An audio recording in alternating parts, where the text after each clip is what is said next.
कभी उनका नाम अजय सिंह बिष्ट हुआ करता था, आज उन्हें लोग योगी आदित्यनाथ बुलाते हैं।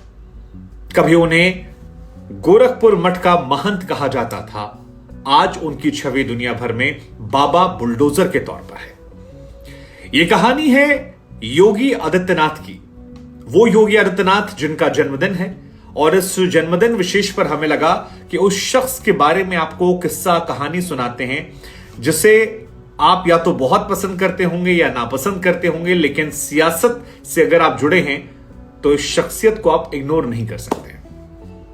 कोई मानता है कि ये हिंदू धर्म को आगे बढ़ा रहे हैं, सनातन परंपरा को आगे ले जा रहे हैं, भारतीय सभ्यता को आगे ले जा रहे हैं, तो कोई कह रहा है कि नफरत की राजनीति को बाबा जो है वो बीज बोकर बड़ा कर रहे हैं। हालांकि एक बात जो इनके बारे में हर कोई कहता है वो ये कि सख्त प्रशासक हैं, कट्टर तरीके से फैसले लेते हैं और बेबाक तरीके से बोलते हैं।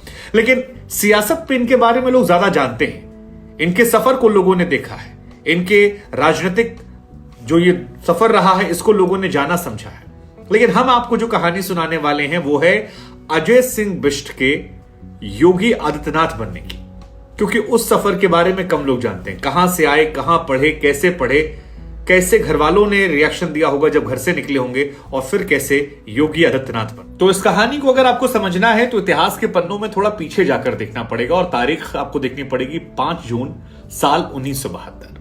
तब उत्तर प्रदेश और मौजूदा उत्तराखंड में पौड़ी गढ़वाल में एक जगह है पंचूर। उसी पंचूर में योगी आदित्यनाथ का जन्म होता है। बचपन सामान्य रहता है। इनके पिता जो थे उनका नाम आनंद सिंह था और फॉरेस्ट रेंजर थे। 7 बच्चे कुल उनके थे, जिनमें से 5वें स्थान पर योगी आदित्यनाथ थे। वहां से लेकर क्लास 10 की पढ़ाई जो है वो अपने आसपास के गांव देहात इलाके में इन्होंने की। पिताजी का सपना था कि पढ़ लिख के कोई बड़े अधिकारी बन जाएंगे ये, और इसी वजह से इन्हें आगे पढ़ाने के लिए इनके पिताजी ने साल 1989 में ऋषिकेश इनको भेज दिया, जहां पर भरत मंदिर इंटरमीडिएट कॉलेज है, जहां से इन्होंने 12th की पढ़ाई करी। इसके बाद ये पौड़ी गढ़वाल जाते हैं। पौड़ी गढ़वाल में कॉलेज है, वहां से बीएससी में एडमिशन लेते हैं और बीएससी इन्होंने साल 1992 में खत्म कर ली थी। तो 92 तक इनका जीवन जो है वो बड़ा अच्छा चलता है। वहां भी ये पास हो जाते हैं। पिताजी का लगता है कि सपना जो है पूरा हो जाएगा, नौकरी चाकरी लग जाएगी और दिन जो है वो और अच्छे हो जाएंगे। लेकिन तब इनके जीवन में आती है गोरखपुर यूनिवर्सिटी, और वहां से आते हैं गोरखपुर यूनिवर्सिटी, जहां पर एमएससी करने के लिए फिजिक्स में एडमिशन ले लेते हैं। लेकिन यहां पर कॉलेज छोड़ देते हैं ये, पहले घर जाते हैं, फिर घर से कहीं और चले आते हैं, और फिर किसी को पता नहीं लगता है कि योगी आदित्यनाथ गए तो गए कहां पर। कोई नहीं जानता कि योगी को हुआ। अब अगले 6 महीने तक योगी आदित्यनाथ के पिता जो हैं आनंद सिंह जी, वो लगातार योगी को ढूंढते रहते हैं, मतलब उस दौर के अजय सिंह बिष्ट को ढूंढते हैं। 6 महीने तक उन्हें कोई खुशखबर नहीं होती कि अजय कहां पर है, क्या हुआ, जिंदा है, कोई हादसे का शिकार हो गया।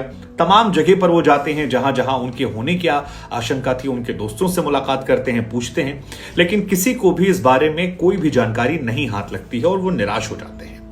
फिर किसी ने बताया उनको कि गोरखनाथ मंदिर जो है, गोरक्षपीठ, वहां पर वो महंत बन गए हैं। ये उनको जानकारी मिलती है, वो सन्यासी बन गए हैं। हालांकि कहा जाता है उनके पिताजी को काफी दुख हुआ, वो कुछ नाराज भी थे लेकिन कुछ कह नहीं पाए। उनके पिताजी ने बाद में कई इंटरव्यूज में बताया था कि तमाम जगहों पर वो गए खोजने समझने, लेकिन योगी के बारे में कोई जानकारी नहीं मिली, वो मायूस हो जाते थे। लेकिन सन्यासी बनने के कुछ समय बाद साल 1993 में योगी आदित्यनाथ वापस पौड़ी गढ़वाल लौटते हैं और उनका जो गांव है पंचूर, वहां पर वो पहुंचते हैं।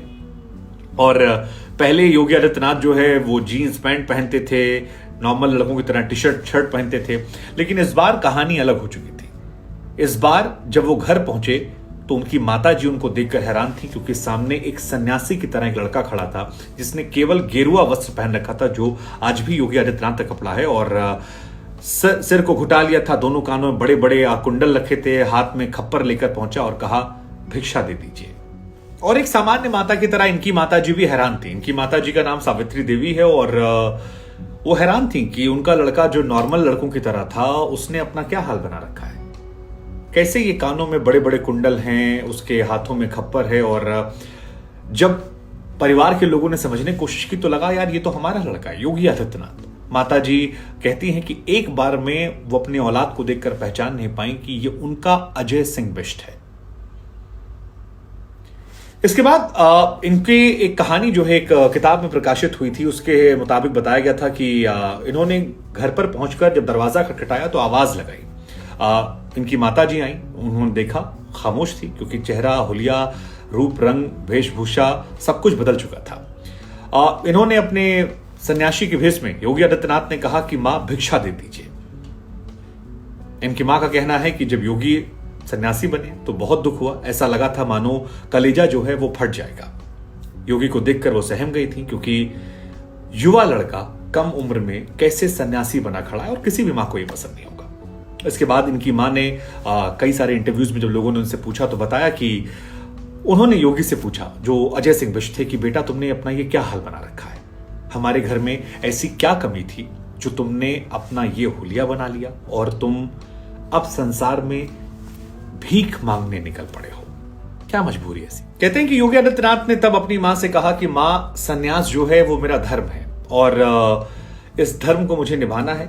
एक योगी की भूख तब मिटेगी जब आप उससे भिक्षा देंगी। आप भिक्षा में जो कुछ देंगी वो मेरी आत्मा को संतुष्टि देगा और वही मेरे मनोरथ को पूरा करेगा। कहते हैं योगी की मां नाराज होती है, उन्हें यकीन नहीं हो रहा था, उन्हें लगा शायद सब कुछ बदल जाएगा। वो अपने बेटे का हाथ पकड़ती हैं, कहती हैं आप अंदर आओ, पहले तुम अंदर आओ, अंदर बात करते हैं। लेकिन योगी आदित्यनाथ उन्हें मना कर देते हैं। वो कहते हैं नहीं मां, मैं बिना भिक्षा लिए घर के अंदर नहीं आ सकता हूं और ना यहां से जा सकता हूं। मैं आपसे फिर से प्रार्थना कर रहा हूं कि आप जो कुछ है आप मुझे दे दीजिए। योगी आदित्यनाथ बार बार इस बात पर अड़े रहे। उन्होंने कहा आप मुझे दे दीजिए और इसके बाद मैं यहां से चला जाऊंगा। कहते हैं कि आखिर में उनकी मां उनकी इज्जत के सामने हार गई, अंदर गई, थोड़े से चावल और कुछ पैसे लाकर योगी आदित्यनाथ को पात्र में डाल दिए। इसके बाद योगी आदित्यनाथ भिक्षा पाने के बाद वहां से निकल लेते हैं, आंखों में आंसू लिए मां उन्हें देखती रहती हैं और योगी वहां से निकल जाते हैं। ये घटना काफी महत्वपूर्ण है मां बेटे के रिश्ते को लेकर, मां बेटे के संवाद को लेकर और योगी के जीवन में बदलाव को लेकर। योगी यहां से निकल जाते हैं। 1993 नवंबर से लेकर 14 फरवरी 1994 वो दौर था जब योगी आदित्यनाथ उस वक्त के अजय सिंह बिष्ट को काफी चुनौतियों से, और ये चुनौतियां थी कठिन परीक्षाओं को लेकर। वो परीक्षा जो गोरखनाथ मंदिर में ली जा रही थी। 22 साल उनकी उम्र थी 1994 में जब वो सन्यासी बने थे और बाल मुंडवाए, बड़ी बड़ी कानों में कुंडल उन्हें पहनना पड़ा। गोरक्षनाथ मंदिर गए तो यहीं पर उनका नया नामकरण हुआ योगी आदित्यनाथ। अब अगर आप गोरखनाथ मठ को नहीं जानते या गोरखनाथ मठ को, तो आपको बता दें कि 11वीं शताब्दी में एक तपस्वी गुरु थे गोरखनाथ जी, उनका मंदिर है और उन्हीं के नाम पर बसा शहर गोरखपुर में यह स्थित है। बड़ी मान्यता है। उत्तर प्रदेश की सियासत में इस मठ की काफी बड़ी भूमिका है। 1935 में गोरखनाथ मठ के जो प्रमुख महंत थे दिग्विजयनाथ जी, उनको हिंदुत्व राजनीति में एक प्रखर व्यक्ति के तौर पर जाना जाता है। महंत दिग्विजयनाथ जो थे वो साल 1949 में जो राम मंदिर आंदोलन की अगुवाई हुई थी उसके प्रमुख चेहरों में थे। बाद में जो इनके गुरु जी थे अवैधनाथ जी, वो भी इसमें जुड़े हुए थे और इसीलिए योगी आदित्यनाथ का अयोध्या से खास रिश्ता है क्योंकि उनके गुरु और दादा गुरु यानी कि दिग्विजयनाथ जी वो 1949 में पहली बार मूर्ति प्रकट होना और बाकी सारी किस्से कहानियां हुए थे वो उसमें शामिल थे। और बाद में जितनी घटनाएं हुई उसमें इनके दूसरे गुरु जो थे अवैधनाथ जी, जिन्होंने इनको यहां लाए थे, वो शामिल थे।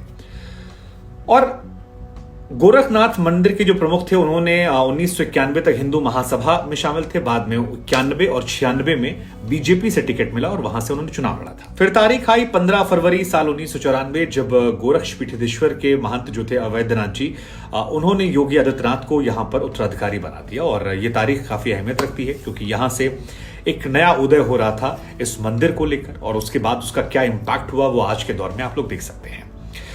हालांकि इस बीच में जब योगी सन्यासी बने तो उनके पिताजी ने हार नहीं मानी थी। उनके पिताजी लगातार कोशिश करते थे, वो यहां पहुंचते थे कई बार और योगी को मनाने की कोशिश करते थे। कई बार कहा जाता है कि योगी को देखकर वो रो पड़े थे और कहने लगे कि बेटा चले चलो, लेकिन योगी आदित्यनाथ माने नहीं, वो यहां पर रह गए। पिता निराश होकर लौटे।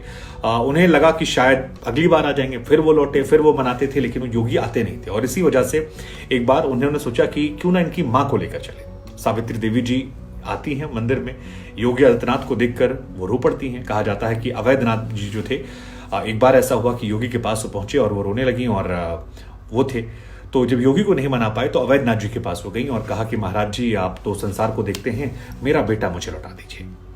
कहते हैं कि महंत अवैधनाथ जी ने तब उनसे कहा कि आपके 4 बेटे हैं और 4 बेटे में से एक बेटा हमें दे दीजिए। सावित्री देवी जी को इससे कुछ समझ में नहीं आया। वो दोनों को देखी, काफी तरफ खामोश रही, रोई, वापस लौट आई और उसके बाद योगी आदित्यनाथ जो है वो वहां रहे। हालांकि माता पिता के लिए गौरवान्वित करने वाले लम्हे जो थे इसके बाद कई सारे आए। ऐसा भी लम्हा है जब उनके माता पिता को उन पर गर्व हुआ। साल 1998 में केवल 26 साल की उम्र में योगी आदित्यनाथ 12वीं लोकसभा में गोरखपुर से सांसद बन जाते हैं। और कम उम्र में सांसद बनना और उसके बाद बड़ी बात यह है कि 5 बार तक लगातार पराजित ना होना, ये योगी आदित्यनाथ की छवि को बताने के लिए काफी है। कहा जाता है कि उनके माता पिता इसके बाद उन पर काफी गौरवान्वित थे, काफी खुश थे जब योगी सीएम बने। 1998 में हालांकि योगी आदित्यनाथ को लगा कि शायद कुछ गड़बड़ हो सकता है बीजेपी से, और बीजेपी के साथ उनके संबंध जो है काफी तनावपूर्ण हो गए थे। जिस वक्त उन्होंने हिंदुत्व विचारधारा को बीजेपी पर कमजोर करने का आरोप लगाया और बीजेपी के तनाव के बावजूद ना उनसे सीट छीनी गई और उन्होंने पैरेलली अपनी खुद की एक सेना बना ली थी जिसको नाम दिया था हिंदू युवा वाहिनी। साल 2002 में योगी आदित्यनाथ ने इसका गठन किया और खुद स्वकानून लागू करने वाली एक बॉडी बन गई जो हिंदू विरोधी गतिविधियों पर नजर रखती थी। काफी कुछ यहां पर रहा, कई सारे मामले भी इस पर दर्ज हैं। योगी आदित्यनाथ पर अक्सर ये आरोप लगते हैं कि वो अल्पसंख्यक लोगों पर निशाना साधते हैं, सांप्रदायिक भाषण देते हैं। बार बार जो उनके विवाद रहे हैं वो मुसलमानों को लेकर रहे हैं। हालांकि खुद योगी कहते हैं कि मेरे मठ में कई सारे मुसलमान हैं, लेकिन उसके बावजूद उनके बयानों को लेकर ये सवाल उठते हैं और हिंदू धर्म में लोग उन्हें हिंदू धर्म का मुख्य ध्वजावाहक मानते हैं।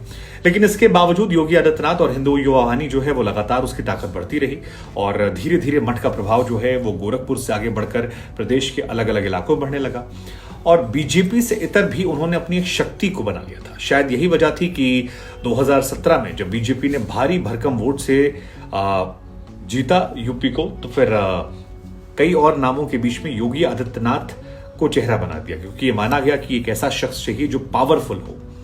हालांकि कई बार उनके विवाद जो हैं वो आलाकमान से भी चलते हैं कि एक टसल है योगी के अंदर। कई लोगों को एक पीएम कैंडिडेट दिखता है, कई लोग मानते हैं कि इसी वजह से उन्हें थोड़ा सा यूपी तक सीमित रखने की कोशिश की जाती है। लेकिन अब योगी आदित्यनाथ देश भर में बीजेपी की जरूरत बन चुके हैं और उनकी फैन फॉलोइंग बीजेपी के एजेंडे के हिसाब से काफी बढ़ चुकी है।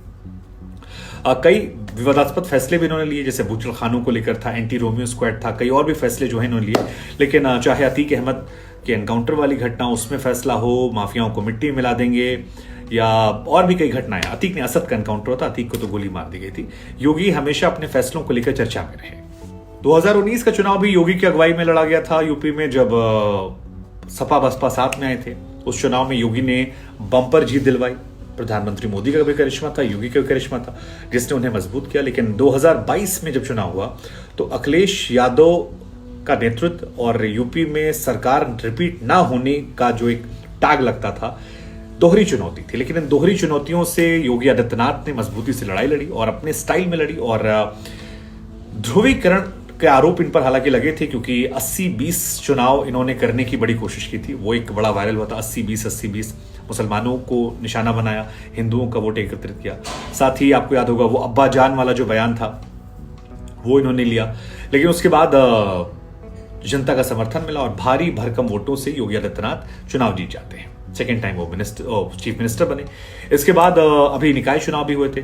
तो योगी का पॉलिटिकल करियर जो रहा है वो बड़ा शानदार रहा है, चाहे सांसद बनना हो, मुख्यमंत्री बनना हो, मुख्यमंत्री बनकर रिपीट करना हो, या जब से वो आए हैं अखिलेश और मायावती के राज में उनका एक डोमिनेंस, एक वर्चस्व देखने को मिला है। कहा जाता है कि उनकी किस्मत बहुत जबर है।